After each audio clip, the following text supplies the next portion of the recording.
Good evening everyone. We welcome you for the second day TANUVAS Global Veterinary Oncology Webinar Series 2020, Canine Lymphoma and Update. Yesterday, two papers were presented on advances in the diagnosis of canine lymphoma by Dr. Valeria Martini and the European Canine Lymphoma Network and Overview by Dr. Comasi Stefano. Today's topic is on canine lymphoma treatment and management by Dr. Saba. Now I request Dr. M. Chandrasekhar, Professor, Veterinary Medicine, to introduce the speaker.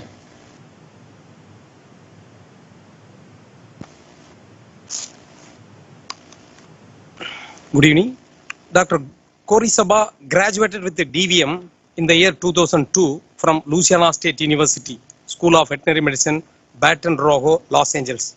And she received a diplomate American College of Veterinary Internal Medicine, Specialty of Oncology in the year 2006. She has teaching activities in the Department of Small Animal Medicine and Surgery, College of Veterinary Medicine, University of Georgia, as an instructor of oncology from the year 2006 to 2008, as an assistant professor 2008 to 2012, and associate professor 2012 to till date. Dr. Saba is the author of many chapters in several books, including Withrow and McEwen Small Animal Clinical Oncology, Consultation in Feline Internal Medicine, and Decision Making in Small Animal Oncology. She received the Clinical Research Award sponsored by Pfizer. She was recognized for her contribution towards understanding the use of chemotherapeutic agents in animals, including the specific dosage used to treat neoplasia in small animal.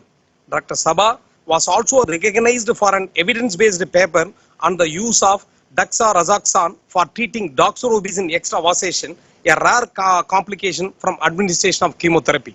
Thank you.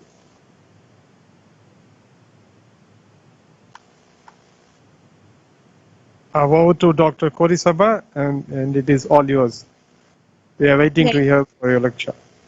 Okay, can you guys hear me okay? Yes, we can hear you. Yeah. Okay. So I'd like to thank everybody for joining us and for the invitation to talk about canine lymphoma. I feel very honored to have been invited, so thank you very much. Just to kind of give you a heads up about a conflict of interest, I'm going to talk a little bit at least, about rabeclocidine or TANUVAS, which is a relatively new chemotherapeutic agent that was developed by the company VetDC, and I'm on their clinical advisory board, so just giving you that information. So I figured I'd start with just an overview of lymphoma before we go into things like management and treatment. As a reminder, lymphoma is a round cell tumor, and we think about 5 classic round cell tumors. So lymphoma, transmissible venereal tumor, mast cell tumors, plasma cell tumors, and histiocytomas. And these are grouped into the same category because they share some characteristics. So one is that they tend to be very easy to diagnose with just cytology. The cells exfoliate very well. They tend to be individualized or discrete. So that's one of the other characteristics. And they tend to respond pretty well to chemotherapy and radiation therapy in a gross disease setting. Lymphoma itself is actually very, very common. At least here in my practice, we see several every day, either new cases coming in or cases that are coming back for chemotherapy. So it is one of the more common tumors that we see in dogs. It originates from lymphoreticular cells. Most commonly in dogs, we're going to see that in the lymph nodes, but there are other sites where you have lymphoid cells like the spleen, the bone marrow, any sort of mucosal associated lymphoid tissue, in the gastrointestinal tract. So you can see lymphoma in other locations. It's just that in dogs, the lymphoma is most commonly going to present in the lymph nodes. It's important to remember that it's a systemic disease, so most of the time, the majority of the time, this is going to be a disease that we manage with chemotherapy, that we manage medically. We don't often have a surgical or a radiation option for these dogs. There are a variety of ways to classify lymphoma. One is based on histologic grade. So you would have to have a tissue biopsy, histology to determine this, but histologic grade has been reported as being anywhere from low, but most commonly what we see are intermediate to high grade lymphomas, with mitoses being 6 to 10 per high power field, or if for high grade, greater than 10 per high power field. And this is important to keep in mind because the high grade implies that this is rapidly dividing, and so more responsive to chemotherapy. We'll often talk about cell size, again, small versus intermediate versus large. And as we've started to use more flow cytometry, I think we're recognizing that sometimes cytology can mislead us a little bit. So every now and then you will get a report on a cytology where the pathologist has reported that the cells are large, but they may be a different size when they actually go through the flow cytometer. I tend to trust the flow cytometer more, and overall I'm not entirely sure that cell size really matters that much in terms of prognosis. But cell size is another thing that we talk about. Immunophenotype is something that we talk a lot about, and again, with flow cytometry, we're phenotyping these cells more than we used to. Historically, we would determine whether they were B cell as in boy or T cell as in Tom, but now we can measure a lot of other markers with flow cytometry and or immunohistochemistry. In the dog, diffuse large cell B cell lymphoma is the most common form that we'll see, so that's going to be the focus of the talk, but we do see other forms as well. In terms of anatomic form or anatomic location, the multicentric form is most common, so these dogs present, as I mentioned, with enlarged lymph nodes. They can have lymphoma in their liver and their spleen at the same time. That's the fairly typical presentation in dogs. Now, cats are a little bit different. In cats, it's more GI, but the focus today will be dogs and their multicentric lymphoma. Most commonly, we see dogs that are stage 3 through 5, and it's important to keep in mind that this isn't like a lot of other staging systems. This doesn't start the stage 1 and progress to stage 5. Often when they present, they have more advanced disease, just meaning that it's in multiple lymph nodes, it's often in liver and spleen, and maybe even other sites like the bone marrow. And most commonly, these dogs feel well, so they're substage A. So these are just a couple of charts to kind of show you a comparison of commonality, or which forms of lymphoma are the most common in dogs versus people. Dogs are an excellent model for studying this disease, and they share a lot of similarities to people. One being that diffuse large cell B cell lymphoma is pretty common in both species. Historically, probably when I was going through my residency, even in 2002, we thought about lymphoma as being B cell versus T cell, and that's really the classifications that we thought about. But as we've started using more things like flow cytometry and immunohistochemistry, we realized that those aren't the only forms of lymphoma in dogs. So they're the most common. We've got the diffuse large cell B cell lymphoma, and we've got the peripheral T cell lymphoma, but then there are a variety of others that we can see and that we recognize. So in terms of who gets lymphoma, in all honesty, it's probably just about anybody, but these dogs are typically middle-aged to older. There doesn't seem to be a sex predilection, and we definitely recognize certain breeds as being overrepresented. At least here in the US, we see a lot of golden retrievers and Labrador retrievers with lymphoma, boxers, and Shih Tzus being a more common small breed dog. What causes it? Owners always want to know, why did my dog get this disease? There probably is a role with genetics, especially since we do see it commonly in certain breeds like the golden retriever. We know in cats that the retrovirus feline leukemia virus can cause lymphoma. There's never been a virus that's been identified in dogs, but knowing that there is one in cats as well as in people that can cause lymphoma makes you wonder, is there a virus that's potentially contributing? There are environmental factors, things like herbicides, things that people spray on their lawns that can contribute. Impaired immune function, so if you have an animal who is on chronic immunosuppressives, they are potentially more at risk for getting a second malignancy or a malignancy, and lymphoma is probably the most common. Overall, I kind of think probably the reason most dogs get lymphoma is just that it's bad luck. They just happen to be older, we're keeping them alive longer, and so they're living long enough to, unfortunately, develop diseases like cancer.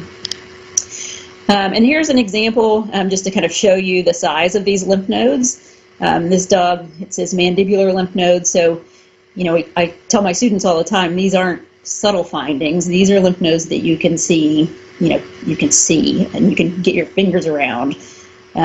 So they tend to be quite large.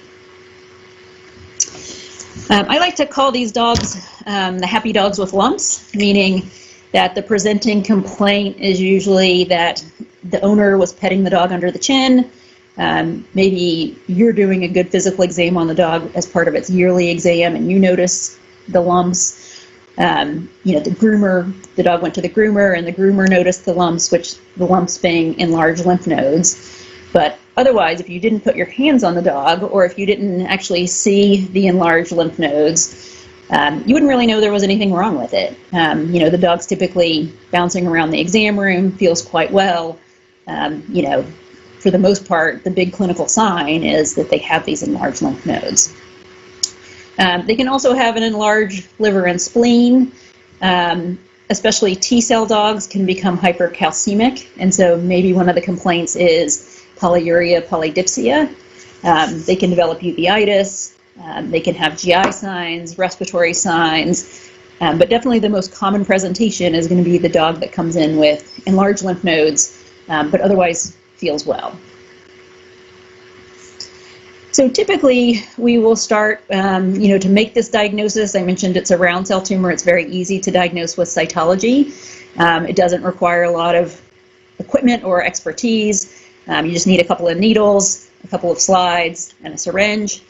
When you prepare these slides, once you have aspirated the lymph node, meaning you've stuck your needle in it, redirected a few times, you're going to spray it out onto the slide.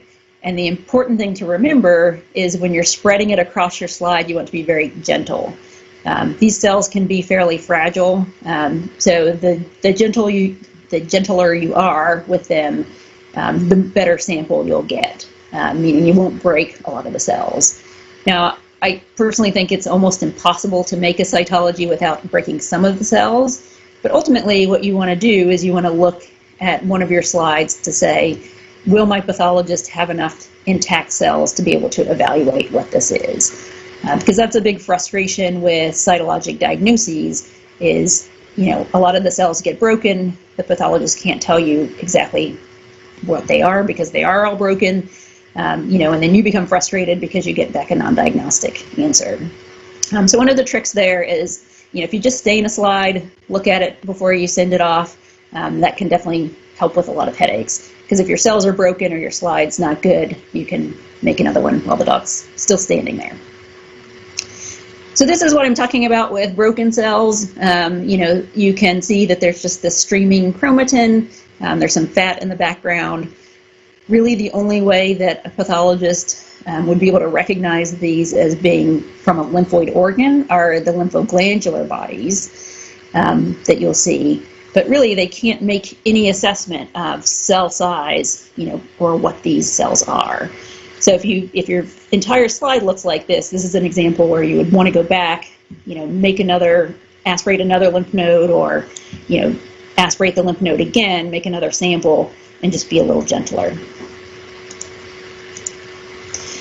So in terms of lymph node cytology, normally lymph nodes are full of small mature lymphocytes. That's how we recognize that we actually hit a lymph node when we are sampling organs and trying to aspirate lymph nodes. We do see reactive lymph nodes, especially in the mandibular lymph nodes because they drain the mouth, which is typically quite dirty in the dog.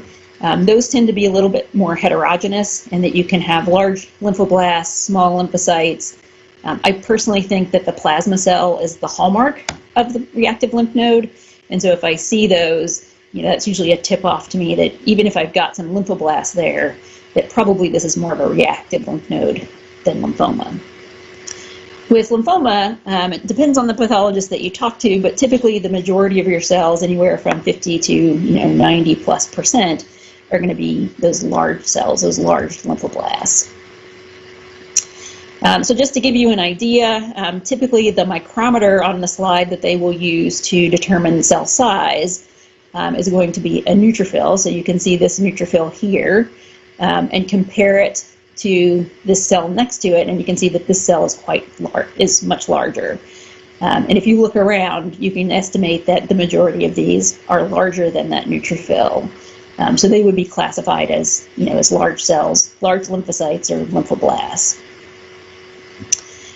You can see mitotic figures. Again, this is not necessarily diagnostic for lymphoma, but you will probably see more mitotic figures in a lymphoma aspirate than in a normal lymph node aspirate, just because it is so mitotically active and rapidly dividing. So I mentioned at the beginning a little bit about staging. So these dogs come in, and once we make the diagnosis of lymphoma, the question is, okay, what do we do next? So we talk a lot about clinical staging in dogs with lymphoma, talk a lot about their stage of disease, probably more so than we do with other cancers. So just to go through those, they go in a fairly logical and sequential order. A stage 1 dog would only have one lymph node that's involved. And I can tell you, we probably almost never see that. A stage 2 dog is going to have multiple lymph nodes in the same region that are involved. So, for example, might have an enlarged prescapular lymph node and an enlarged mandibular lymph node, but the popliteal lymph nodes are normal in size. We use the diaphragm as our cutoff. I mentioned that stage 3 and 4 are probably some of the most common forms that we see. So these dogs come in with generalized lymph node involvement, so lymph nodes on both sides of the diaphragm, spleen and liver involvement in addition. Those are probably the two most common presentations.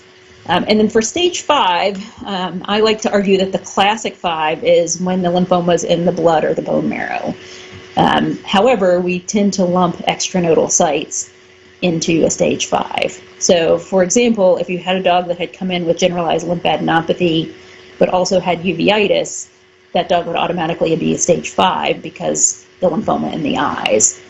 Or if you had a dog that had lymphoma of the GI tract, that one is automatically a stage 5. And I mention that just because I think it is what sometimes confuses our ability to say whether stage is prognostic. Definitely the dogs that have significant blood and bone marrow disease aren't going to do as well as those that don't. But just because it's in the eyes or some of the extranodal sites doesn't necessarily make their prognosis worse. And then substage, we talk about A versus B. Kind of the simple way to define this is the dog sick or is the dog not sick? As you can imagine, that's a little bit of a subjective call. Substage has been shown to be prognostic. So is the dog who maybe skipped 2 meals considered a substage B? Is he considered sick? For me personally, I think that they have to be really sick. They probably need to be hospitalized to really condemn them to a substage B. But this is it's a subjective assessment by each individual clinician. So to stage the dogs, we can do a variety of tests to determine where this lymphoma is and to prepare us for treatment. So in terms, typically we'll start with, minimum database of blood work, a complete blood count, and a serum chemistry. And so the reasons to do these are, one, with the complete blood count, we can get an idea of does this dog potentially have lymphoma in his blood or bone marrow. We can also get a baseline prior to starting chemotherapy. And then with the serum chemistry, it's important to know, overall organ function before giving chemotherapy. We might see the paraneoplastic syndrome, hypercalcemia. So there are a variety of reasons, that we do these tests.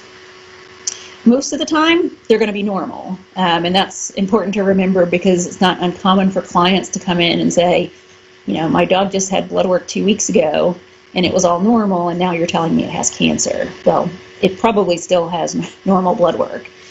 They can develop anemias, more so anemias of chronic disease or anemias of an inflammatory disease. Typically, those are going to be very mild, non-regenerative anemias. We can see a leukocytosis, which most commonly is going to be a stress leukogram. So neutrophilia with a lymphopenia. It's not all that uncommon to see thrombocytopenia, and there are various reasons why we can see that. Probably most commonly, either there's a secondary immune-mediated destruction of the platelets, or the platelets are actually sequestered in the spleen, so not truly low, but appear low on your blood count. And then obviously, if the bone marrow is effaced by lymphoma, you can see thrombocytopenias. Along the same lines, pancytopenia is pretty uncommon to see, but if you see it, you should be concerned that there probably is lymphoma in the bone marrow, at least enough, to call this a stage 5. I know a lot of my students like to think that the lymphocytes should be high because this is a cancer of lymphocytes, but it's pretty uncommon that we actually see a lymphocytosis. And if we do see a lymphocytosis or circulating lymphoid cells that are neoplastic, then we're kind of going to start going down the stage 5 lymphoma, or is this actually even a leukemia? But most of the dogs that come in are not going to have this finding. Hypercalcemia is something that we can pick up on the chemistry that may clue us into this dog having lymphoma. And I have it bolded an exclamation because if you see hypercalcemia in the dog, you should definitely go on the cancer hunt because it's the most common cause of hypercalcemia, with lymphoma being the most common neoplastic cause. As lymphoma affects the liver, you can see increases in liver enzymes. You can sometimes see liver failure, but that's not very common. But you may see some elevations in the ALT, the ALP. And then because terminally differentiated B cells or plasma cells make gamma globulins, you may see a monoclonal gammopathy. That's not typical with lymphoma, but you could see it and still have this be a lymphoma. But again, most of the time, these are fairly normal, or you have, maybe some mild changes like a mild anemia or a mild thrombocytopenia. So imaging is something that we consider. Thoracic radiographs help us evaluate for whether there's lymphadenopathy in the chest. So enlarged mediastinal lymph nodes, enlarged tracheobronchial lymph nodes, sternal lymph nodes. Those are lymph nodes that are, I think, impossible to evaluate just on palpation alone because they sit within the chest cavity. So you can make the argument that to know whether there's lymphoma in the thoracic cavity, you need to do some sort of thoracic imaging. And chest radiographs are probably just fine. I don't think you need anything more advanced than that. You can see a diffuse interstitial pattern. Again, lymphoma can infiltrate the lungs, and typically that presents itself as a diffuse bronchointerstitial pattern. And very rarely you can see a nodular pattern. And I only mention this because if you have a dog that has lymphoma, known lymphoma, and you take the thoracic radiographs and it has nodules, my recommendation is always to treat the lymphoma and see if those go away. If the dog goes into remission and those go away, probably it's part of the lymphoma, or most likely it is. If the lymphoma goes into remission and the dog still has nodules in its lungs, you may want to go looking for a second cancer. Abdominal radiographs are performed. This can help us determine organ size. Often you can feel this on abdominal palpation, but the abdominal radiographs help confirm, is the spleen big, is the liver big, are some of the intra-abdominal lymph nodes big. And then abdominal ultrasound is also something to consider to look more for the architecture of these organs. So are there areas within the spleen, for example, that look like lymphoma that don't necessarily cause a change in the size, but cause a change in the architecture. So this is a radiograph of a dog with a mediastinal mass. This dog actually had originally come in for the complaint of PUPD. We did a serum chemistry as part of our standard workup, determined that the dog had a hypercalcemia, and although his peripheral lymph nodes were all normal, when we took the thoracic radiographs, we could see that he had a big mediastinal mass, which when we aspirated it was determined to be lymphoma. This is an example of a dog with a big spleen. So again, often you can actually palpate these, especially if the dog is, smaller or doesn't tense up a lot. You can actually palpate an enlarged spleen and or liver. Same with some of the enlarged lymph nodes. You could feel this on a rectal exam, these sublumbar lymph nodes. You could feel this on abdominal palpation, but the radiographs help confirm that yes, those are enlarged. Another staging test would be a bone marrow aspirate. This is pretty easy to do. It requires light anesthesia or heavy sedation, just from the standpoint that it is painful when you collect the sample. So you don't want the dog, one, to be in pain, and two, to be moving around a lot. You want to use aseptic technique, and I like to collect these from the proximal humerus. I think it's much easier, but some people definitely like to collect them from the ileum. So I've got our equipment here. We've got our sedation, our light anesthesia, our prep, to scrub the area. This is an Illinois bone marrow needle, and so this is what we use to collect the sample most commonly. You'll collect it into this syringe, and then obviously your sterile gloves and a blade to just get through the skin. So you make a stab incision through the skin to basically get down to the bone to collect the bone marrow. So the bone marrow is where all of the blood cells are made. These cells are rapidly dividing. They mature in the bone marrow, and once mature, go out into circulation, where they only live for so long.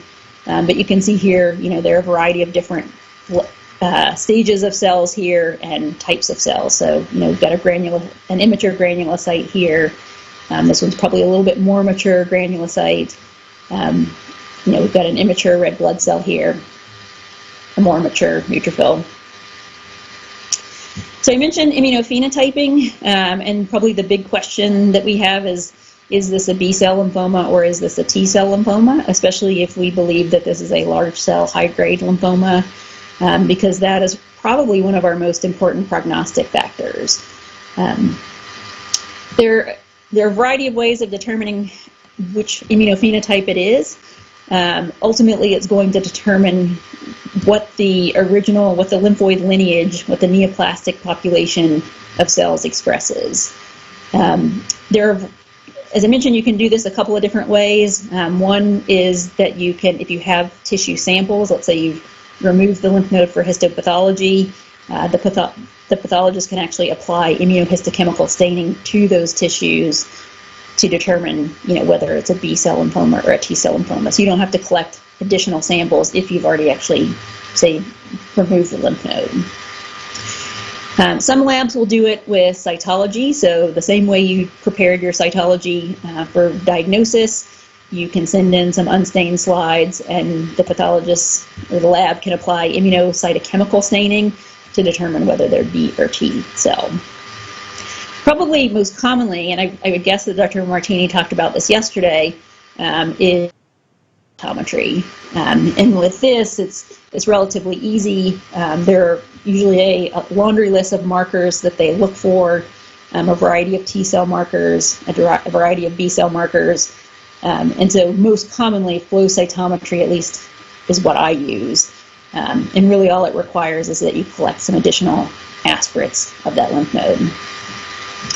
These are commercially available, and as I mentioned earlier, historically, when we thought lymphoma was only B versus T, we had a saying that B is better and T is tougher. So the B-cell dogs do better, the T-cell dogs don't go into remission as easily, and they don't stay in remission for as long. And I specifically had pointed out here that that's for the diffuse large cell lymphomas. So diffuse large cell B-cell lymphomas do better than the peripheral T-cell lymphomas.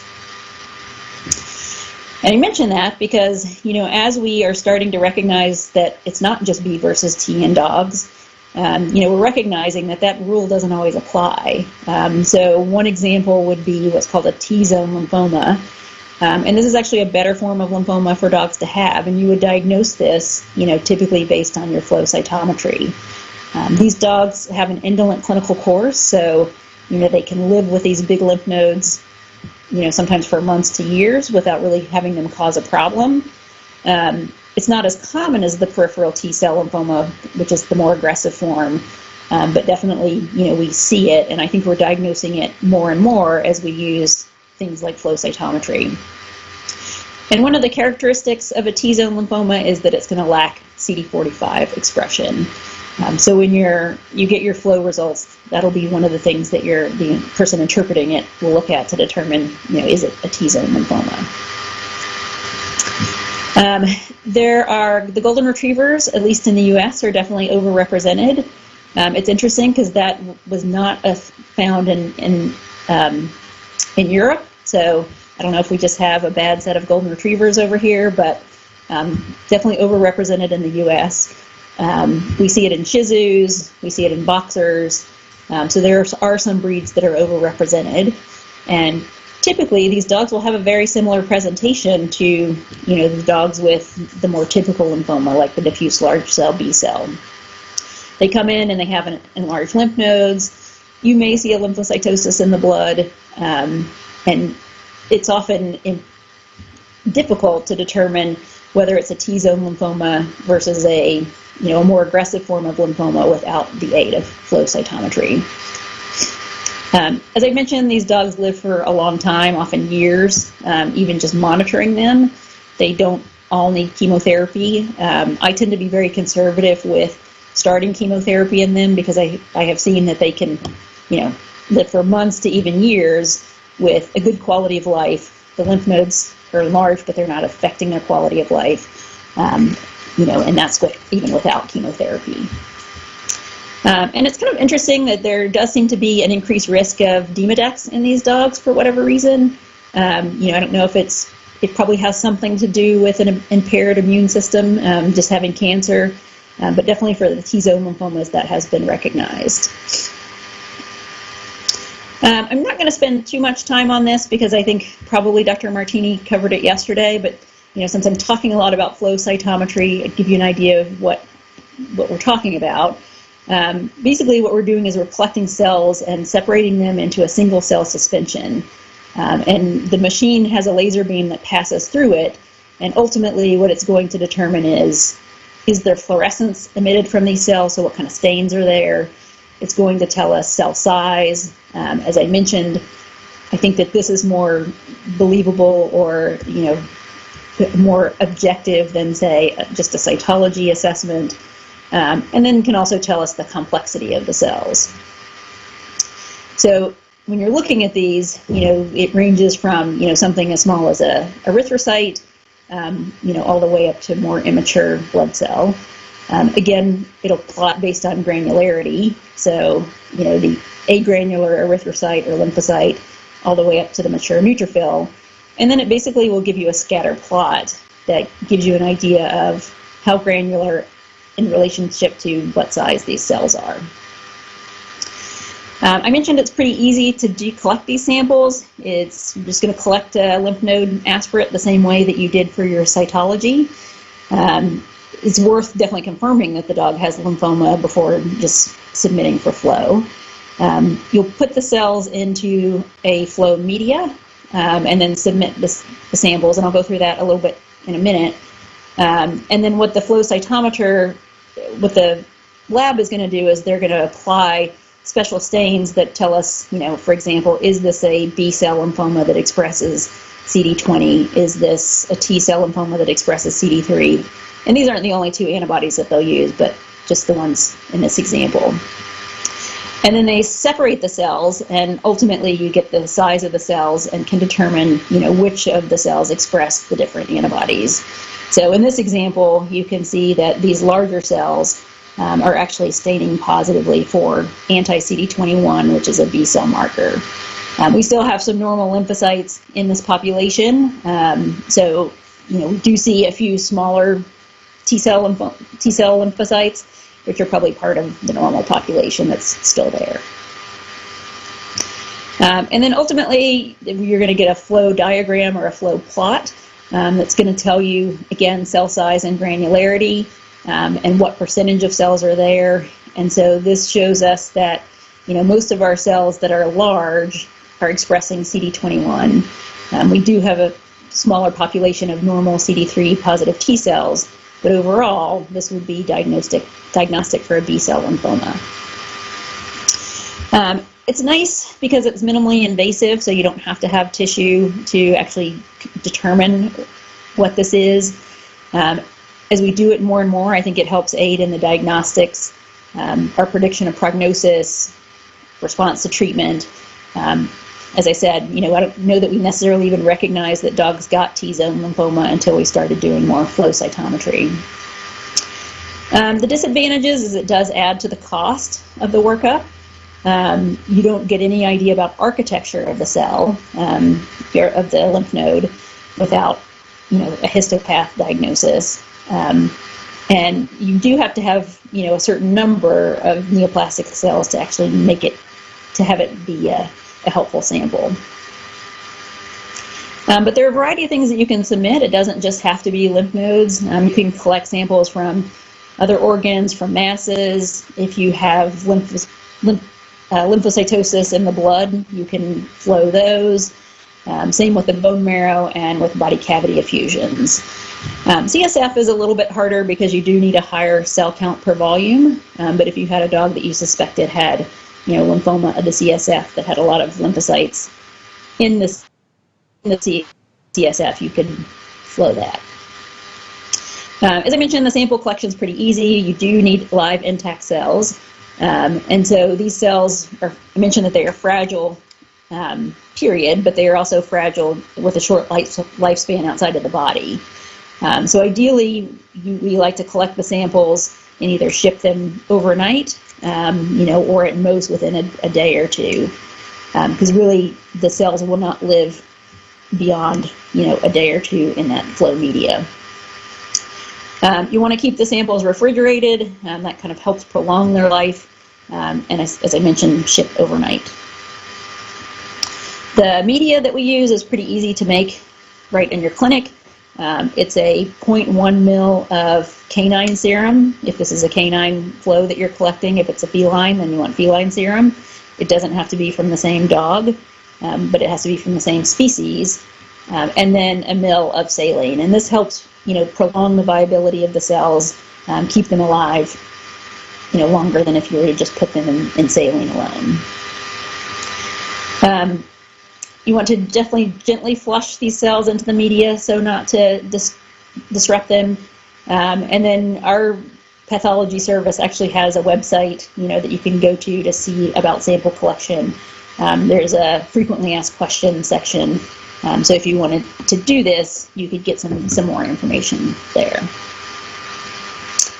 And then I bring up cardiac evaluation because one of the drugs that we use to treat lymphoma is doxorubicin or adriamycin, and one of its dose-limiting toxicity, cumulative dose-limiting toxicities, is cardiac toxicity. So this tends to be an individual oncologist's preference. Some oncologists will do ECGs or electrocardiograms before every dose of doxorubicin that they give. In terms of the breeds at risk, so like the Dobermans, the Boxers, dogs with murmurs, typically we will pre-screen those with echocardiography to ensure that their heart function is normal before we give a drug that's going to only decrease that from there. I personally will screen the breeds at risk. I screen the dogs with murmur, but I don't pre-screen every dog that I see with either of these, but you will meet oncologists who do, and that's perfectly fine. So at the end of the day, we probably have now just spent about, at least in the US, $1,200 to tell this owner what stage this dog has, what stage of lymphoma the dog has. So do we really need that information? Because at the end of the day, it may not change our treatment and it may not really change our prognosis very much. But there are reasons to stage the dogs. If you're doing a clinical trial, for example, you want to know how many dogs are in which individual stage of disease, so you can report that accurately. And there's a study out that looks at what we call stage migration, meaning that with the more staging tests that you do, you can actually see that the stage of the dog migrates. So if you only did a physical exam, for example, you might say that the dog had a stage 3 lymphoma because you could palpate lymph nodes on both sides of the diaphragm. But if you added something like abdominal radiographs or abdominal ultrasound, you might find that, oh, you missed the disease that was in the liver or the spleen. So that dog goes from being a stage 4 to a stage 3 to a stage 4. And then if you went ahead and did a bone marrow aspirate, you might see that even though it's not abnormal in the peripheral blood, you do have lymphoma in the bone marrow. It may alter the treatment. As I mentioned, definitely for the more indolent forms of lymphoma, we don't necessarily treat all of those. Some of them we just use active surveillance. And there, in the last couple of years, there definitely has been a move or a push more toward treating the B-cell lymphomas a little bit differently than the T-cell lymphomas in terms of chemotherapy. And we'll talk about that when I get onto the chemotherapy side of things. But ultimately, it may change the treatment that you decide to do. And if we can ever catch up with human medicine, where we have monoclonal antibodies that target, the B cells, for example, then definitely it would probably change the treatment that we do. At the end of the day, I think you just have to be able to justify the tests that you perform. And I encourage people, I try to avoid spending the owner's money on staging and then have them say, well, I don't have any money left for treatment. So, if an owner says, I have X number of dollars to spend on my dog's lymphoma, I'm going to put the majority of that toward the treatment because the staging is not necessarily going to change all that substantially. Probably the big thing that could change prognosis and treatment would be knowing the immunophenotype. So in terms of treatment, I mentioned that this is a systemic disease. There are a lot of different options that are available. Some are more intense than others. Typically, we prefer to use multi-drug protocols, meaning incorporating drugs that work by different mechanisms of action. You probably have heard a lot about CHOP-based chemotherapy protocols. The UW-Madison protocol is just one example of this, and this uses different drugs alternated over the course of several weeks, which I'll show you in a couple of slides. And then I mentioned that now people are using more alkylator-rich protocols for the T-cell lymphomas because they seem to respond better to the alkylating agents. So block would be an example. I think, if nothing else, one of the most important things to make clear to the owner from the outset is what is our goal of treatment. And realistically, our goal is a clinical remission. So how do we define that? The clinical remission would be basically alleviation of the clinical signs. So if the dog came to see you because it had enlarged lymph nodes, clinical remission. But what I was saying is that we will have clients that come in, that have had human family members that have gone through chemotherapy and seen, all the terrible side effects that they have, and they don't want to put their dogs through something like that. And so, we don't see that kind of toxicity in dogs. There are probably a variety of reasons why, but I ultimately try to reassure owners that your dog is probably not going to get as sick as, your grandmother did, for example.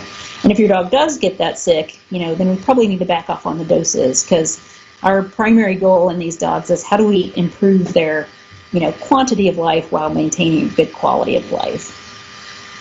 And so why don't we cure these dogs? The big reason is because these cells are rapidly dividing. They are quickly accumulating mutations that help them, become resistant to the drugs we use. And so ultimately, although most dogs with lymphoma respond very well up front, most dogs often get to a point where, their lymph nodes just are not responding despite, what chemotherapy you choose. So this is an example of the UW-Madison protocol. There are actually a variety of different protocols and ways to do this protocol. The one that is probably most commonly seen is that it's 16 treatments that are given over 19 to 26 weeks. And as I mentioned, we're rotating these drugs that work by different mechanisms. So, for example, vincristine works by a different mechanism of action than cyclophosphamide, which works by a different mechanism of doxorubicin. So hopefully by using drugs that work by different mechanisms, we are postponing that time until we start to see the drug resistance. And so with this example, the dogs will get vincristine week 1, cyclophosphamide the week 2, another dose of vincristine week 3, doxorubicin week 4, and then they have a week off. And then they repeat that for a total of 4 times, essentially. They do get prednisone up front, and that's tapered over the first 4 weeks. I think that helps the dogs feel better as the lymphocytes are dying, as the neoplastic cells are dying. And it can also cause some dogs, it can contribute to the remission. L-asparaginase is also a drug that sometimes will be included in this protocol. There have been some studies that have come out that suggested that the inclusion of L-asparaginase doesn't necessarily change the remission duration or the overall survival time. And it does work by a different mechanism than all of these other drugs. So my personal opinion is to reserve the L-asparaginase for a rescue drug, so use it later when the rest of these are not working. But the attractive thing about L-asparaginase is that it really doesn't cause any side effects. Because of its mechanism of action, it's not going to cause any bone marrow suppression. It's not going to cause any sort of GI toxicity. And so it's one that you can feel pretty comfortable giving to a sick dog and not worry that you could make him sick. So once we've done the 4 cycles, if the dog is in clinical remission at the end of that, then we stop the treatment and we start monitoring the dog once a month, looking to see, is the dog still in remission, meaning are the lymph nodes still normal, or are we getting disease progression? I mentioned LOP. This is used more for T-cell lymphomas, but put it up here again just to kind of show you that we're using drugs that work by different mechanisms. So we've got vincristine that is essentially given 2 separate times. Lomustine or CCNU is an alkylating agent that works differently than the other drugs. They're on prednisone, and then procarbazine is another alkylating agent that they get daily, at home over the course of, almost 2 weeks. And so they basically spend 2 weeks on this treatment, and then they get 2 weeks off, and the cycle is repeated. So in terms of chemotherapy adverse events, I mentioned that dogs tolerate chemotherapy very well. Probably the stats say that about 20% of dogs experience some sort of adverse event. Maybe they miss a meal, they vomit once or twice, they have some diarrhea, but those are going to be fairly mild adverse events that I tell clients you should be able to manage at home with diet changes and supportive medications like anti-nausea medications, anti-diarrheals. Probably fewer than 5% of our patients ever get so sick that they have to be put in the hospital. And so that reassures clients that, really their dog is not going to get as sick as, their human family member did. Small dogs tend to probably get a little bit higher dose of chemotherapy based on our mg per meter squared dosing scheme. So if I have a really little dog, I may go down on the dose a little bit, and I probably would, warn the owner, your dog might get a little sicker, than say if you were a 40-pound or 40-kilogram Labrador, for example. So all of our chemotherapy drugs can cause what we call the bag of side effects, which stands for bone marrow suppression, alopecia, and GI toxicity.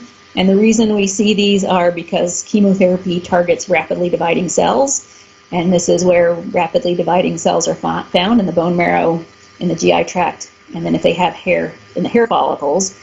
Fortunately, most of our dogs actually have fur, so they don't have continuously growing hair, and alopecia is not a major problem for most breeds.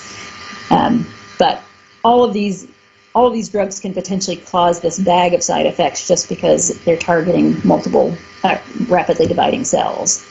And then it's important to remember that the drugs often will have some sort of unique toxicity. So cardiotoxicity, for example, is unique to doxorubicin. And it's something to be aware of because it limits how many doses of doxorubicin a dog can get in a lifetime. Another adverse event that's unique to doxorubicin is an anaphylactoid reaction. So it can cause release of or degranulation of mast cells. And so while it's not truly an allergic reaction, you do get release of those, or degranulation of those mast cells, so you get what almost looks like an allergic reaction. A couple of the drugs, specifically doxorubicin and vincristine, can cause extravasation injury. So those are drugs that you definitely do not want to get outside of a vein. You want to be very careful with your catheter placement. when you're giving these drugs, and you want to monitor these dogs closely during administration. Vincristine causes peripheral neuropathies, which manifests as ileus in our patients. We know that lomustine can cause hepatotoxicity, so we monitor liver enzymes in dogs on that drug. Dermatopathy is one that we see with rabeclocidine or Tanovia. So the reason I mention these is because these are additional things that if you're giving that specific drug, you want to be aware of as being additional adverse events that could occur. So just a couple of fun pictures. This is a dog who was a Kerry Blue Terrier named Harry. And here she is, a picture of her before she had her chemotherapy. And after, during her chemotherapy, especially after she had doxorubicin, you can see that she lost a lot of her hair. And so dogs like Kerry Blue Terriers, poodles, dogs that have continuously growing hair, need to go to the groomer to keep that hair trimmed. Those are the ones that are going to lose their hair. The golden retriever, may shed more than usual, or clipped areas may not grow back as quickly, but not going to go completely bald like a poodle potentially could. This is a little Lhasa who, it's interesting, and this happens in people as well, who you can see before her chemotherapy, she actually had very light gray hair. Her hair started to fall out, and then after her chemotherapy was done and it grew back, she was actually a darker gray. So the hair can come back a different color. This is a little Boston Terrier who had gotten doxorubicin and had one of the anaphylactoid reactions, or the mast cell degranulation. And so you can see, there's all this erythema. It's almost like they're hives on this dog's face. The dog was itchy. We gave the dog a dose of Benadryl and steroids, and it was fine. But this is what you see when you see these anaphylactoid reactions. Extravasation injuries are definitely something that you want to prevent at all costs, especially when we're talking about doxorubicin, because if the drug gets outside of the vein, it can cause quite a bit of tissue necrosis. And so the best way to address this is to prevent it from happening. There are a few antidotes depending on the drug that you can consider that you may want to have in your practice, especially if you're giving doxorubicin, but ultimately, we try to prevent this at all costs, and that may mean the dog needs to be sedated to get its chemotherapy so that it's not, moving around a whole lot. And this is just an example of the dermatopathy that we see with Tanovia. It tends to manifest on the ventral abdomen, around the ears, and seems to occur with cumulative dosing. All right, so getting back to remission. Remission is our goal. So how likely is the dog to go into remission? And the good news is that these high-grade, rapidly dividing lymphomas are very responsive to chemotherapy initially. So probably 85 to 90% will go into remission with these chemotherapy drugs. Some even will go into remission with prednisone alone. So we have some owners who, can't commit to the weekly visits for the chemotherapy, or can't invest that kind of money in treating their dog, and so they prefer to treat with just pred alone. And so some of these dogs will actually go into a complete remission with just the prednisone. I mentioned, how do we define remission? Ultimately, it's resolution of clinical signs. So decrease in lymph node size is most commonly what we are following. If there was a hypercalcemia, does that become normal? If there are any skin lesions or uveitis, does that resolve? And then specifically with the lymph nodes, if there's ever any question whether they're normal size or not, we can always resample them to look and see, is there still lymphoma in that node that we can detect, or is there not? I mean, there probably is always some degree of lymphoma in that lymph node, even if they're in a complete remission, just waiting, because that's how the drug resistance ultimately develops. Historically, people would do what's called a maintenance chemotherapy protocol. So they would do an induction that was similar to the CHOP that I described, and then rather than stopping chemotherapy, they would switch the dogs over to a maintenance protocol where they were giving lower doses that were less frequent, longer term. And as you can imagine, some dogs, especially the dogs who maybe had a remission duration of 2 years, were on chemotherapy for that whole 2-year period. We don't do this anymore, one, because we don't think it really is needed. There's a study out suggesting that probably the remission durations and the survival times are the same, regardless of whether you do a maintenance or not. It probably doesn't necessarily do anything that's helpful. It could potentially potentiate the drug resistance because it's just like with a bacterial infection, you're treating with a low constant dose of chemotherapy and not necessarily killing off all the cells. So you're actually potentiating the drug resistance. And then does it potentially blunt your effectiveness of rescuing relapses? So when the dog comes out of remission, how easy is it to get them back in? So instead, what we do is we treat the dogs for a period of time. With the CHOP protocol, I mentioned it's a 19-week protocol. If the dog is in complete remission at the end of that, we see them back once a month to monitor for lymph node enlargement to determine whether they're in remission or not. And when they relapse or their lymphoma comes out of remission, then we consider what's called a reinduction protocol. And basically, this is going back to the last protocol that worked well for the dog. Ideally, the patient should have been off chemotherapy for some period of time, so you wouldn't want to finish the chemo protocol at 19 weeks and have the dog come back 1 week later out of remission. And that dog's probably starting to develop resistance to the chemotherapy, but most of these dogs get to spend 3 to 5 months off of chemotherapy before they start to relapse. And it's important to remember that the reinduction length is going to be shorter. We estimate about 50% of the length of the first induction. As a rule of thumb, not every dog obeys this, but when we're doing the reinduction, we're actually dealing with more drug-resistant cells, because we've killed off all the very sensitive cells with our first CHOP protocol, our first chemo cycle.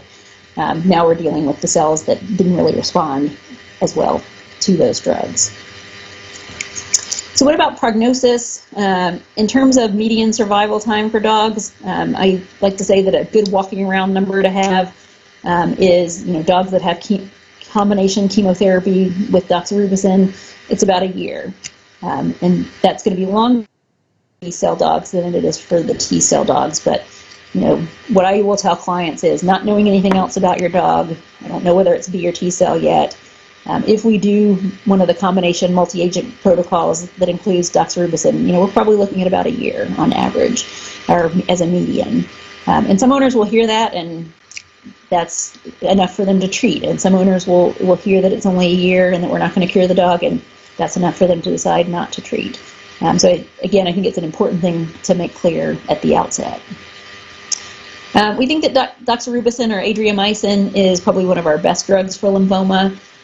So for the clients who, need to come less frequently, or who, have less money to spend, we can pull this drug out of the CHOP protocol and use it by itself. There are a variety of different other things that you could do in terms of single agent protocols. I'm just giving a few examples. But probably the remission duration is going to be shorter than with the multi-agent protocol, but still a decent survival time. For the dogs that come in where the owners decide not to treat them, I personally do not believe that there is any such thing as no treatment for lymphoma, because prednisone is tolerated and affordable. So for the dogs that the owner says, I don't want to do chemotherapy, I don't believe in chemotherapy for my dog or whatever reason, typically we will recommend that they at least treat them with prednisone, and that has a survival time of about 2 to 3 months. And then the thing to keep in mind is, although these dogs present looking, very healthy, I said you won't notice there's anything wrong with them unless you touch them because they're the happy dogs with lumps. This disease does progress pretty quickly without treatment. And so, the survival time with no treatment is about 4 to 6 weeks. So they can go from looking, like they feel pretty well to not feeling well at all. Prognostic factors, I mentioned that the T-cell immunophenotype is probably one of the most important prognostic factors when we're talking about the peripheral T-cell lymphoma. So with the large cell lymphomas, T-cell dogs don't do as well. I mentioned earlier that the really sick dogs, the substage B dogs, don't do as well.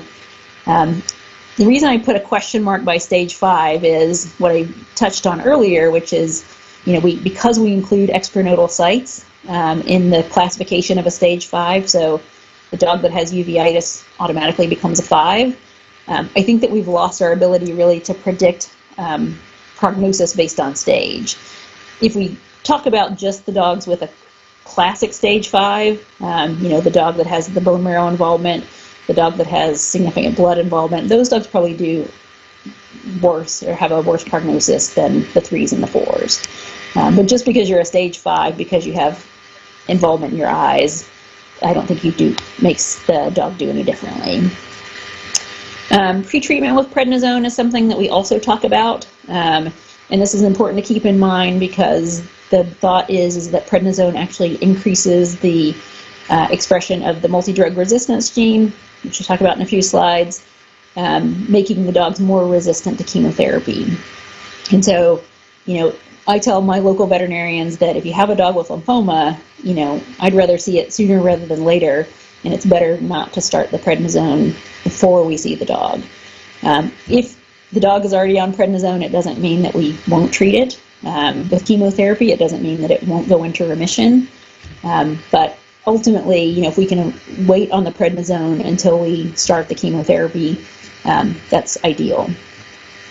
And then there are definitely locations that have a worse prognosis. So the dogs with GI lymphoma tend to do worse. The ones that have hepatic lymphoma that are going into liver failure, those do worse. Mediastinal location is associated with a worse prognosis, probably in part because most of those are going to be these T-cell lymphomas. So multi-drug resistance is why we don't cure these dogs, and it's very frustrating when it happens. And it happens to the majority of dogs with especially the high-grade lymphomas. There are a variety of different ways that cancer cells outsmart us and develop resistance to the drugs that we give. But probably the most common multi-drug resistance mechanism is upregulation of P-glycoprotein. So P-glycoprotein is a drug efflux pump that sits on the cell, and a lot of the anti-neoplastic drugs are pumped out through this efflux pump. And so you can imagine that the more efflux pumps you have, the more drugs are going to get pumped out of the cell and not be effective. We think about this with vincristine, vinblastine, doxorubicin. Those are fairly drugs that are P-glycoprotein, that are affected by P-glycoprotein, or pumped out by P-glycoprotein. The flip side of this is important to remember because when you have dogs like collies who, have the ABCB1 or the MDR mutation and don't make enough P-glycoprotein, they can actually be overly sensitive to those chemotherapy drugs. So there's a test that you can do, an easy cheek swab to see whether or not they have the mutation or not. Fortunately, most dogs don't, but there are definitely some breeds like the collie that are overrepresented. So it's the same concept as with ivermectin. So ivermectin is also a P-glycoprotein substrate. So what happens for the dog where our previous chemo stops working or the owner wants to do something less intensive? That's when we start talking about rescue chemotherapy, and there are a lot of different options. You could probably ask 10 different medical oncologists, how they treat naive lymphoma, and you probably would get 10 very similar answers. You ask them what their first-line rescue is, and you probably could get 10 different answers, which tells you that none of them are fantastic. But we're also dealing with more resistant disease. So one that is fairly commonly used is CCNU or lomustine. It's nice because it's given orally, so less exposure to your staff in terms of handling. It's important to know that it is myelosuppressive. It's probably one of the most myelosuppressive drugs that we give. So I always warn owners and referring veterinarians that it's not surprising that if you check a CBC a week after the dog has gotten lomustine, that maybe they only have 250 neutrophils. The good news is that's very temporary, and most of the dogs feel fine through that. But it can cause a fairly severe myelosuppression. I also mentioned earlier that it's hepatotoxic, so you want to keep an eye on the liver enzymes. It's been reported to be nephrotoxic. I'm not sure I've ever really seen it, and that may be an overread, but it has been reported. And otherwise, it's well tolerated. It doesn't really cause a lot in the way of, vomiting or diarrhea, which is probably good because when these dogs become myelosuppressed, there's less risk of GI translocation of their bacteria. So I thought I'd touch on rabaclocidine because this is probably one of the newest things that has come out, at least in the U.S. with lymphoma. It's gone through a variety of names. It actually started out at a company called Gilead Sciences as GS9219, and it was being developed for human lymphoma and then concurrently for dogs. They ultimately gave up on the human side of things, and a company called VetDC bought it, and it became VDC 1101. And now it's known as TANUVAS or rabaclocidine. And I just point these out because you may come across these in the literature to know that that's the drug that they're talking about. In January 2017, it was conditionally approved by the FDA for veterinary use for the treatment of lymphoma in dogs, which is pretty exciting because very few of our anti-cancer therapies are actually FDA approved, have gone through that rigorous screening to get that approval. But rabaclocidine is one that has. And so the label says, you can really use it for any type of lymphoma in dogs. It can be used as a first line or as a rescue. Those are kind of the important things to remember as part of the label. So it doesn't necessarily have to be a first line therapy or a B-cell lymphoma. It can be used for a variety of different forms of lymphoma. It works very differently than all the other drugs that we have. It's a guanine nucleotide analog, and so this is one of the reasons that it is attractive as a rescue agent or even as a first line because it works differently than all the other drugs that we use like vincristine and doxorubicin. It's a novel prodrug of 2-PMEG, which this drug itself, if you were to give PMEG directly, it causes a lot of off-tissue toxicity. And a lot of nephrotoxicity and things like that. But the nice thing about rabaclocidine is because this is a prodrug that we give, it loads lymphoid cells, and then it's converted to the PMEG in those cells. So you don't get high concentrations of the PMEG in plasma or, and therefore you don't get a lot of the off-tissue toxicity. So this is just an example of, the different steps that it goes through to ultimately become its active form. So I mentioned that this started with a group called Gilead Sciences, and as you can imagine, when you start using a drug, especially in dogs that you've never used before, one of the big questions is what kind of dosing scheme or dosing schedule you want to do. And so in this actual original study, they looked at a couple of different doses and schedules. They found that the response rate was about 79%. And so you can see here the dog's lymph nodes are enlarged, whereas after treatment, they're not. They reported a remission duration of about 128 days. And for the most part, the drug seemed to be pretty well tolerated, especially at the schedule where we use it now and as it's labeled, which is every 3 weeks. So overall, a variety of studies have come out since looking at rabaclocidine for naive lymphoma, for pretreated dogs, for different forms of lymphoma, and the overall response rate is probably somewhere between 50 and 100%. Now, as you can imagine, probably this 100% are the dogs that have never had any chemotherapy before, whereas the dogs that are very heavily pretreated are not as likely to respond. The same is true for response duration. It's probably going to be longer for the dogs that are more naive versus the dogs that are heavily pretreated, but somewhere in the neighborhood of 3 to 7.5 months. And I mentioned earlier that a Q21 day or every 3-week protocol it works and it's pretty well tolerated. I don't think that we see a whole lot of side effects from rabaclocidine, especially when we're talking about GI adverse events or bone marrow adverse events. They're possible and they're reported, but most of them are mild. So the dose-limiting toxicities are GI and hematologic, which, as I said, typically are mild. The unique toxicities to be aware of are the dermatologic toxicities, which I've touched on before, and then pulmonary toxicity. And this drug causes a unique side effect of pulmonary fibrosis, which can actually be life-threatening. It seems, especially with the dermatologic and the other dose-limiting toxicities, that delaying the next dose or reducing the dose can help, address those toxicities when they develop.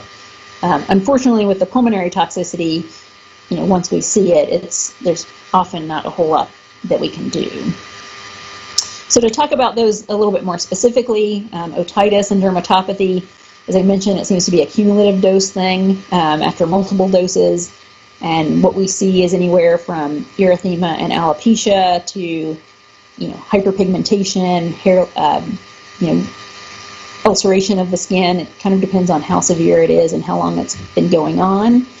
The dogs can be painful and pruritic. They tend to occur around the ears, but can also occur on the dorsum and the ventrum.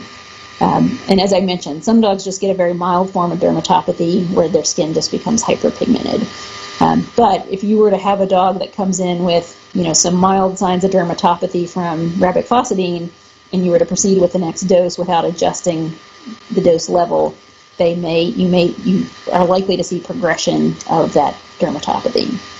So when we see this, typically our first thing that we do is to give the dog a drug holiday. So take a week off from chemotherapy, and when we start up again, we may or may not reduce the dose a little bit. The pulmonary fibrosis is one that is really devastating when it happens. Fortunately, it is not common. It occurs in about 4% of all cases that have been treated across the board, but it can be fatal. And we really don't understand why this happens. So therefore we don't really know how to prevent it or how to address it once it does happen. Typically these dogs come in, the really severe ones, with acute dyspnea, exercise intolerance, and cough. We do recommend monitoring thoracic radiographs pretty closely with this drug because we may detect radiographic changes before they become symptomatic. So I always warn owners that this is a possibility just because it is a potentially fatal possibility. But the good news is that we don't see it very often. Because of the pulmonary fibrosis, another thing to be aware of with the label is that you cannot use it in West Highland White Terriers because of the pulmonary fibrosis that breed develops. All right, so just to kind of give you an idea of kind of the course of a dog that has lymphoma that's getting chemotherapy, to kind of summarize everything. This was a dog named Finnegan, or Finn, who was a 10-year-old female spayed mixed breed dog. She would always come with her chemotherapy buddy, Ted. And when she first came in to see us, she came in for these lumps that the owner had noticed last week at home. Didn't really notice any change in the size of them. When we asked her about how the dog was feeling, she said that the dog had vomited once, but that maybe was just because she drank too much water. She occasionally would cough.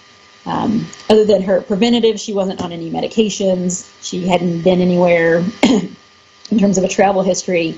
And as part of her past pertinent medical history, she was hit by a car at the age of 2 and had a repaired femur fracture. Her physical all pretty unremarkable. I bolded the things that were abnormal. So all of her lymph nodes, for the most part, were enlarged. Her peripheral lymph nodes, she had some cranial organomegaly. It's unclear whether it was liver, spleen, or both. But otherwise, she was pretty bright, alert, responsive. Didn't have a fever. Looked like a pretty normal dog, other than these enlarged organs and lymph nodes. So in terms of our problem list, we had a problem list of generalized lymphadenopathy and enlarged liver or spleen in an otherwise healthy dog.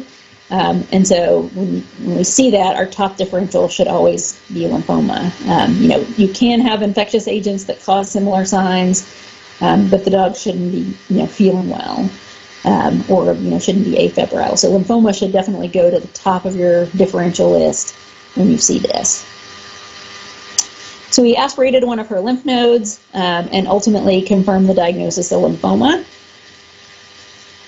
This is just an example of her complete blood count, which the abnormalities are flagged, which the only thing that's flagged here is her MPV, or her median platelet volume. So you can see that she's got a very normal blood count, even though she does have lymphoma. On her chemistry, for the most part, some of these are not clinically significant. The one that we paid attention to was the increased total calcium because we knew she had lymphoma. We know lymphoma causes hypercalcemia, but fortunately, based on an ionized calcium, that was normal. And then we submitted for flow cytometry one of her lymph nodes, and you can see that the overrepresentation, that CD21 cells are overrepresented, or the majority of the population, that most of them express CD45 and MHC2. So based on this, the interpretation was that she had a B-cell lymphoma. The cells were of intermediate size. They expressed the B-cell markers, and so this would be kind of our classic diffuse large cell B-cell lymphoma. So the owner wanted to do everything possible for Finn, so we started a CHOP-based chemotherapy protocol in October of 2017. She went through the 4 cycles and was in a complete remission at the end, so we started monitoring her in March. So she was on chemo from October to March. And then she came in August, and we noticed that she had relapsed. So if we start counting from when she was started chemotherapy to when she relapsed, she was in remission for 10 months, which is pretty typical, for a B-cell dog. We re-induced her at that time with the CHOP chemotherapy protocol again. Again, she was able to make it all the way through the protocol, and she started monitoring in December, but you can see that she relapsed 3 months later. So her initial remission duration is longer than her second remission duration because we're dealing with more resistant disease. When she relapsed again, she had had a couple months off chemotherapy, so we opted to do the CHOP chemotherapy protocol again. But in this situation, she relapsed pretty quickly. So we're dealing with even more resistant disease than what we were dealing with here. Once you start switching to a rescue protocol, you are dealing again with resistant disease. So for her, we chose rabaclocidine. She got 5 doses, but relapsed about a month later after finishing. And then was switched to lomustine and even had a shorter remission duration. And unfortunately, she was euthanized about a year ago in November 2019, but had an overall survival of 2 years. All right, so I figured I would talk a little bit about cutaneous lymphoma just because it is a little bit different than the multicentric, and we treat it a little bit differently. So the one that we see most commonly is the cutaneous epitheliotropic T-cell lymphoma. This occurs at mucocutaneous junctions in about 50% of the cases. Often these are ulcerated skin lesions that you can see as well. The median age at diagnosis is about 10 years. And these signs or these lesions tend to kind of progress over time before they're actually diagnosed as lymphoma, which typically requires a biopsy. So the dog may have a long-standing or several-month history of, these abnormal skin lesions. There are a couple of different manifestations of cutaneous T-cell lymphoma that we see. Mycosis fungoides is one manifestation, pagetoid reticulosis, and then it's pretty uncommon that we see Sézary syndrome, which is basically the circulation of these cells in blood. Dogs can also get non-epitheliotropic lymphoma of their skin, either as a primary site or disseminated, meaning it's part of their multicentric protocol. So we're going to focus on the epitheliotropic lymphoma, but they're not all epitheliotropic lymphomas that occur in the skin. And so when I talk about epitheliotropism, what I mean is it's a histologic term. So, are these neoplastic cells basically migrating or drawn to the epidermis, or are they scattered throughout?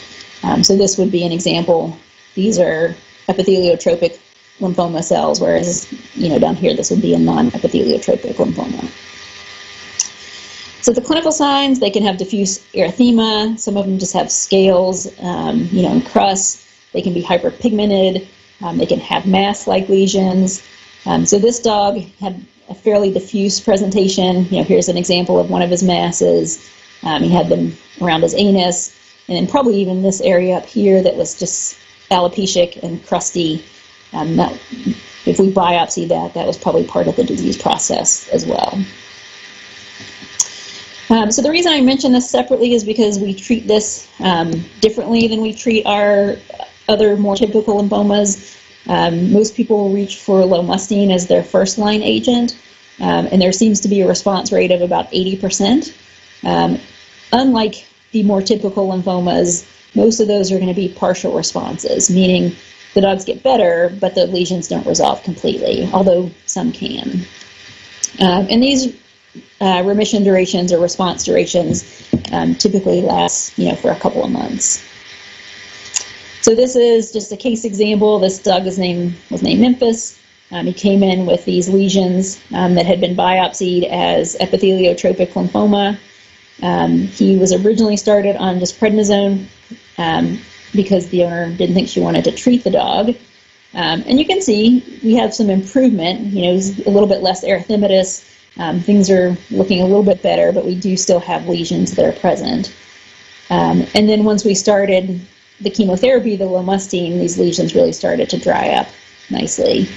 So he still has the alopecia here just because the hair hasn't grown back in, but the erythema and the masses seem to have resolved.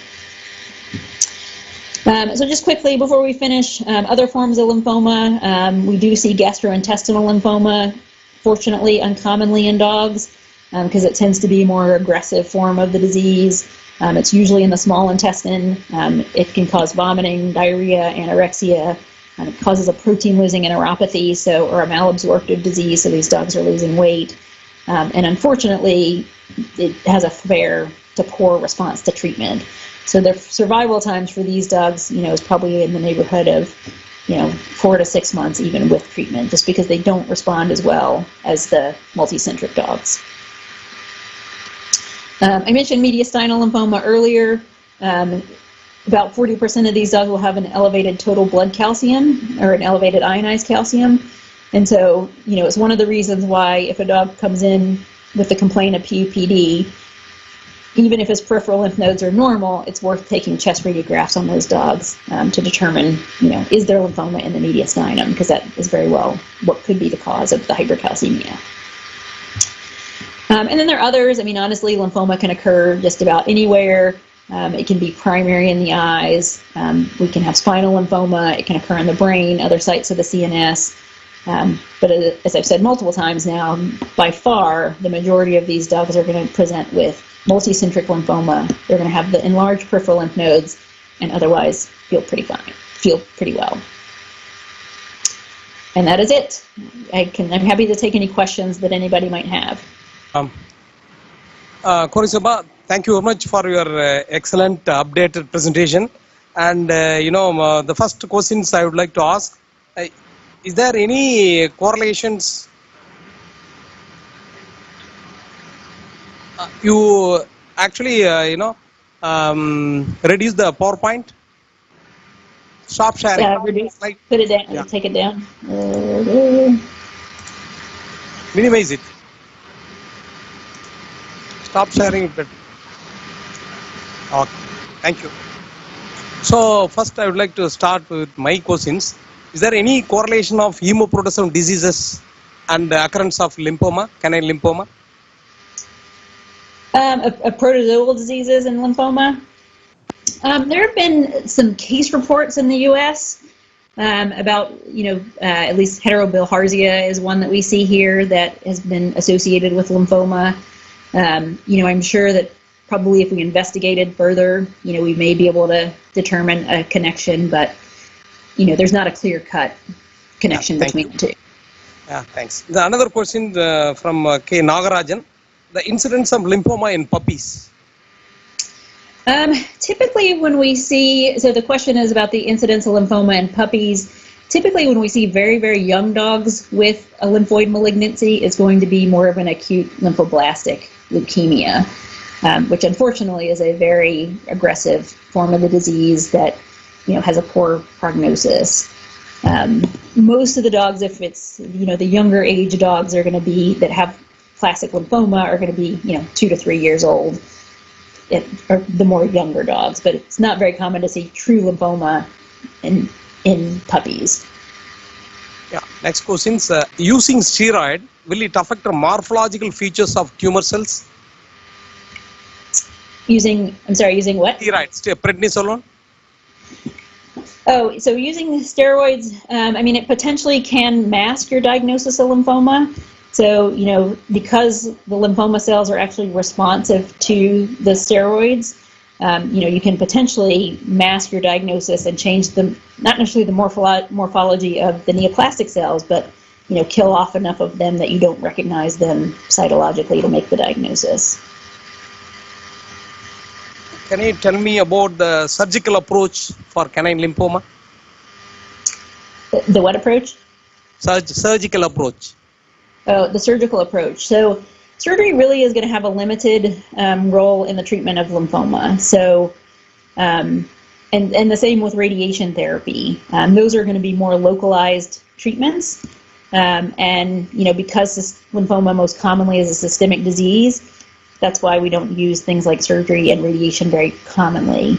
Now, if you do have a localized lymphoma, be it, just one lymph node that's involved, or maybe it's in the nasal cavity and you can't find it anywhere else. In those cases, we may consider surgery or radiation therapy, but it's always important to remember that lymphoma most commonly is a systemic disease, so even if you cut that lymph node out, it may just be a matter of time before it manifests elsewhere. Another the questions from Herbert, alumni of Madras Veterinary College, having a clinic in United States. He asked whether neutering predisposing the dogs to get lymphoma, any hormonal influence? Yeah, so that's actually a good question and a common kind of a hot topic of conversation. It seems like in the last few years is the role of early neutering and cancer development in dogs. And I think there's been some suggestion that maybe the earlier you neuter dogs, the more at risk they are for certain cancers, more so probably bone cancers. But it's hard to really make that direct correlation, especially studying dogs from the US, because so many dogs, it's common to neuter your dog at an early age. And unfortunately, dogs that live for a long time cancer is the most common, cause of death. So I don't think we can definitely say that there's any sort of connection. Like, for example, we could say with a mammary gland tumor that, if you wait to spay dogs that have mammary gland tumors until after they've gone through or if you wait to spay female dogs after a few heat cycles, then they're more at risk for mammary tumors. There's definitely not that direct of a correlation. Yeah, another question from Dr. Kumareshan. Any trial has been conducted by using autologous vaccine in the treatment of lymphoma? There are a couple publications looking at using autologous vaccines. In fact, when I started my residency, we were doing a study looking at autologous vaccines in the treatment for lymphoma, and unfortunately, it didn't really seem to make a difference. I think ultimately our goal is more in the realm of immunotherapy to hopefully move toward, monoclonal antibodies that have been canonized that are specific for dogs. Because we can't, the humanized monoclonal antibody, the rituximab, doesn't seem to bind dog CD20. Yeah, the last questions. Radiation and chemotherapy cases, whether they develop resistant to chemo drugs. Are you talking about like half-body radiation therapy in these dogs, like where radiation is being used as part of your treatment for lymphoma? That's also been reported, looking at, okay, radiation therapy works differently at killing cancer cells or lymphoma cells than the mechanisms of the chemotherapy. Could you prolong your remission duration by adding that? And again, there are a few studies in the literature, none of which have really significantly shown a significant improvement in survival time, and it also adds to the cost, but I have tried radiation therapy in a rescue setting. I've had dogs who have had radiation therapy. The dogs that have bone marrow transplants, for example, those dogs definitely get high doses of radiation, but for the most part, radiation isn't going to play a role in the treatment of the disease because it doesn't really seem to make that much of a difference in terms of outcome. Thank you. There are 351 questions. Most of the questions, the answer is available in your presentation. Rest of the thing, I can communicate to the Dr. Saba. I will send the answer to the participant. and thank you very much for your valuable information. Thank you. Thank you, Dr. Kori Saba, for the wonderful presentation. Now I invite Dr. Balasubramanian, Director of Clinics, TANUVAS, for concluding remarks of the webinar.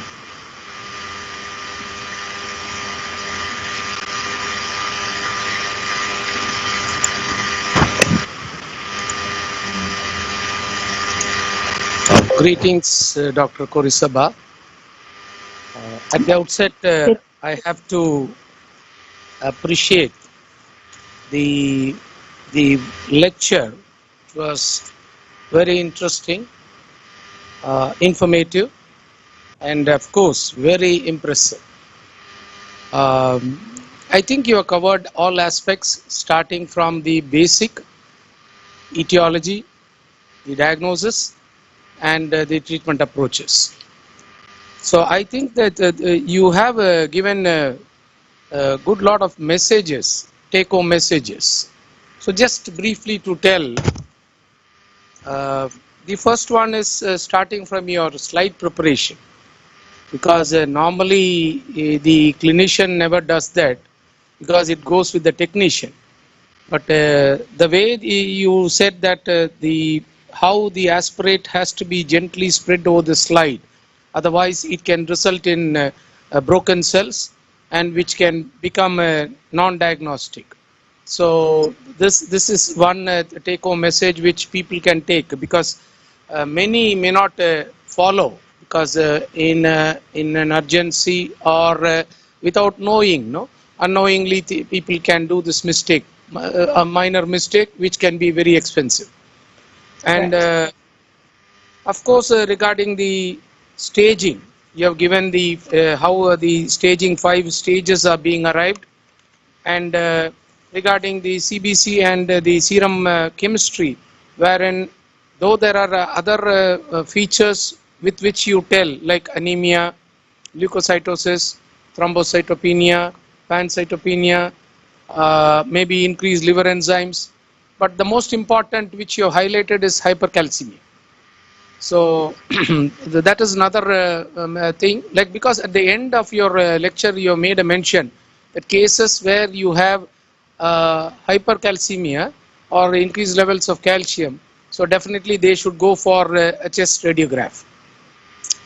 And regarding the imaging, like in the diagnosis part, you have said thoracic radiograph, abdominal radiograph, which is related to organ size, and abdominal ultrasonography, wherein you study the organ architecture. But I was wondering whether CT could play a role. There haven't been any studies looking at if you add a CT scan, does that, do you still have the stage migration?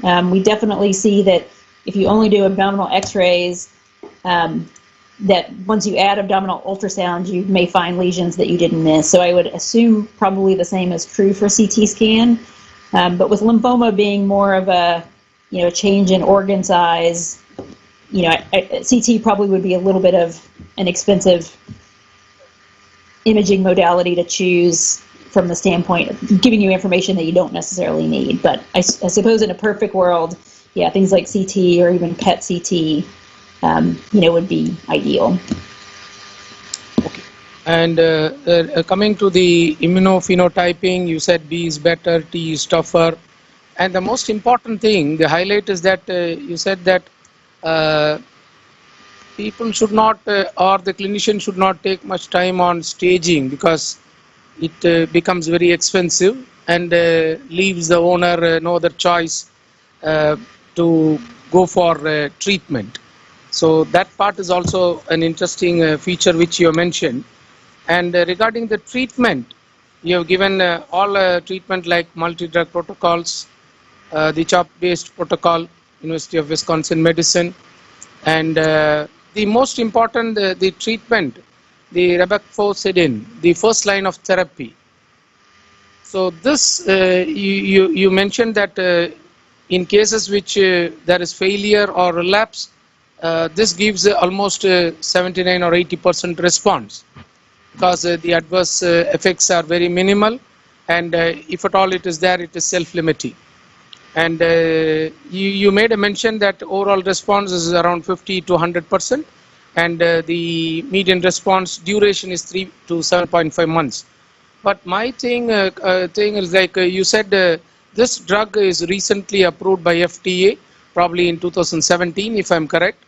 And I would like to know the cost of this drug and the economics of using this drug. Because if you're going to use for a couple of weeks, then what would be the cost? Is it worthwhile making an attempt?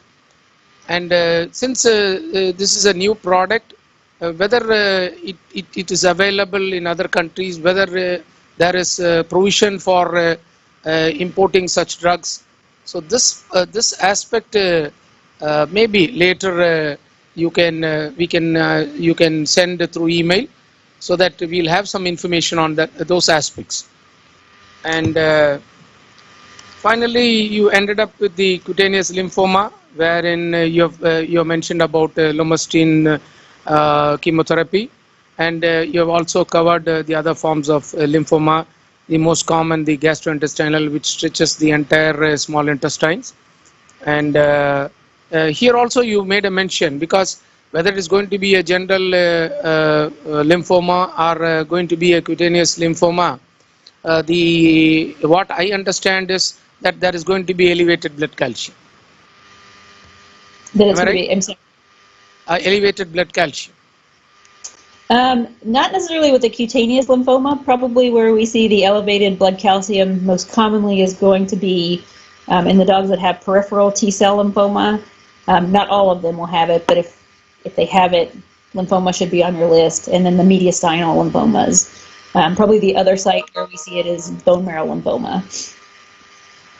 And the one interesting observation, because we have a Canine Research Center networks, Department of Biotechnology, Government of India funded project.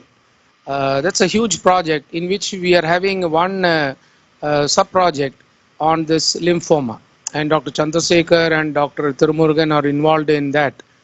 And the interesting finding is that it is not a very extensive study, but just a year study, wherein they found that the incidence of T cell is more than the B cell. The B cell lymphoma, the incidence or the cases are very few. So is there any, because when you mentioned about the etiological factors, so I was just going through the most important you mentioned is environmental. I was a little bit inquisitive to know how this environment could play a role, and you made a mention that herbicides which are given on the garden, so those things can also trigger. So is there any specific reason for the triggering of T cell or the B cell with this environmental factor? I mean, I think it could be environmental. They've never really teased that out specifically to immunophenotype. The other thing to keep in mind is that, there are certain breeds where T-cell lymphoma is more common. The boxer, for example, is one of those breeds. So depending on, your region or your location and the population of dogs that is there, you may see, a higher incidence of T-cell lymphoma. Thank you, Dr. Korisaba. Once again, I would like to thank. This is not an official vote of thanks. There is a person who is waiting for proposing vote of thanks. Still, it is my duty, being an organizing secretary of this two-day veterinary oncology webinar series. So we are very fortunate to have you, and I think we have taken a right decision to invite the concerned expert in this particular field. And I am sure that the participants, either they are going to be a student, faculty, or a clinician practicing veterinarian, certainly they would have been benefited out of your lecture. Thank you, Dr. Korisaba. Thank you. Thank you, sir. Now I request Dr. G. Vijay Kumar, Professor at Veterinary University Peripheral Hospital, TANUVAS, for the vote of thanks. Thank you, Dr. Harish. A warm greetings to all. It gives me a great pleasure in proposing vote of thanks on behalf of Organizing Committee of TANUVAS Global Veterinary Oncology Webinar Series 2020, Canine Lymphoma and Update. I express most sincere thanks to respectable and honorable Vice Chancellor of Tamil Nadu Veterinary Animal Sciences University, Professor C. Balachandran, for his inaugural address in spite of his busy schedule, and also for giving necessary permission for the conduct of this webinar. Thank you, sir. I thank the beloved and respected Director of Clinics, TANUVAS, Dr. S. Balasubramaniam, for his support, motivation, coordination, mentorship for organizing this webinar. Thank you, sir.